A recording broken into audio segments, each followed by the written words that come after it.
In this video, I want to talk about how to organize your R projects. There's lots of different ways and conventions for how you can do this. I'm going to provide one particular outline and I'll walk through it, but the thing I want to emphasize is not necessarily the outline that you're following, just that you're following some outline and you're being consistent with it. That way, any team members, collaborators who are opening your projects, they're always going to understand where to find things, how things are organized. So let's jump right into my example. The first directory I want to draw your attention to is the data directory. As you might expect, this is where you're going to put all of your data files, whether it be Excel files, CSV files, whatever the case might be. They're going to live in this directory. And furthermore, you might want to divide it into two subdirectories, process data and raw data. Raw data will contain the original source files for your data. And then if you do any processing and manipulation on that data and you want to save a snapshot of it, you would save it to the process directory. Speaking of processing, there's two directories that we're going to focus on for that. There's going to be the scripts directory and the R directory. The R directory is going to contain functions for working with your data. So in this example, you can see I've got 3 different files, and each file corresponds to a single function. Starting with the clean scores file, you can see we've got a single function called clean scores in here.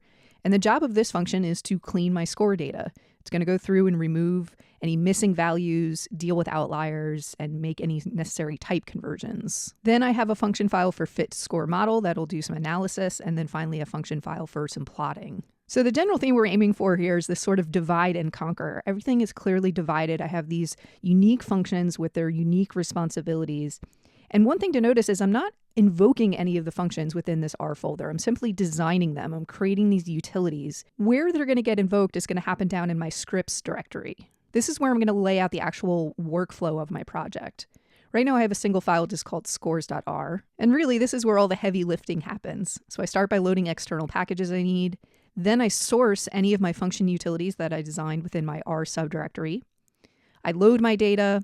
I clean my data using that clean scores function, and then I take a snapshot of the clean data and I save it to that data process subdirectory. Following this general import and process routine is some basic data analysis, looking for outliers, summarizing the data so we can explore it.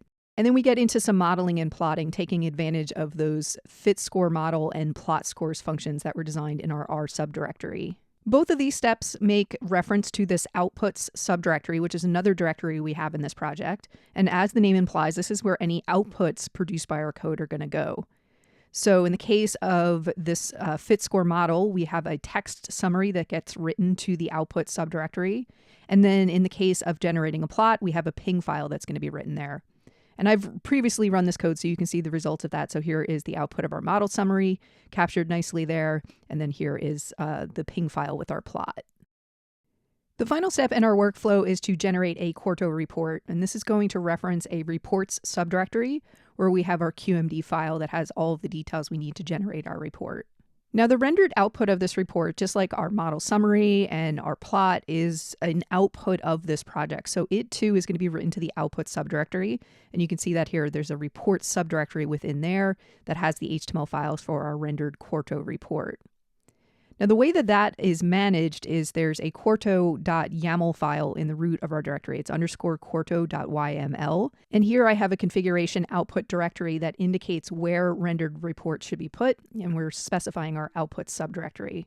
So in summary, this scores.r within my scripts subdirectory, it's like the main composer of my project. It defines my workflow. And this is something that as your project grows, it might make sense to split a file like this into smaller focus scripts. For example, maybe the first script is handling just the importing and cleaning of the data. And then you have a separate script for any analysis, and then a third script for visualization, generating reports, that sort of thing. For even more scalability, especially as projects grow in complexity, you might also want to take a look at some sort of workflow management package, something like targets. That'll allow you to create a structured data pipeline for all the steps that need to happen, and it keeps track of what steps have been run. It's definitely something to look at, like I said, if you have a more complex project, and I actually have a separate guide on that, which I'll include a link in the description. But moving on and wrapping up our run through of this particular project, I want to also draw your attention to the gitignore file. This is where we're going to list any files and directories we want to be excluded from our version control repository. And generally speaking, what you're going to see here is a reference to files and paths that are auto-generated. things like R meta files, operating system level meta files. And if you're using any sort of systems that are generating their own internal files, those are often excluded from your version control repository. The gitignore file is generally something that tends to evolve over time as you pull in different systems to your project. Oftentimes there'll be instructions with that telling you to ignore certain components from that particular project. So for example, that's how these Quarto ignore lines got added to this particular file. The final file, and perhaps the most important file of this entire project, is the README file. It's very common in software of any type to have a README file in the root of a project that has information about that project that allows you to communicate to anybody else looking at or working in that project what to expect, how to work with it, etc. And in this example, what I've laid out is actually an outline of all of the directories I've gone through. So any other collaborators looking at this project, when they get started looking through my code and familiarizing themselves with it, they essentially have a roadmap here they can refer to. I also include instructions on how to get started. What is the first thing they should run when they're working in this script?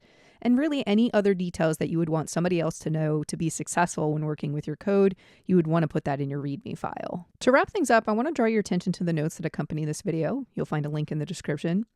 The notes include all the details and code I covered, including a link to download a zip folder of the project structure demoed in this video.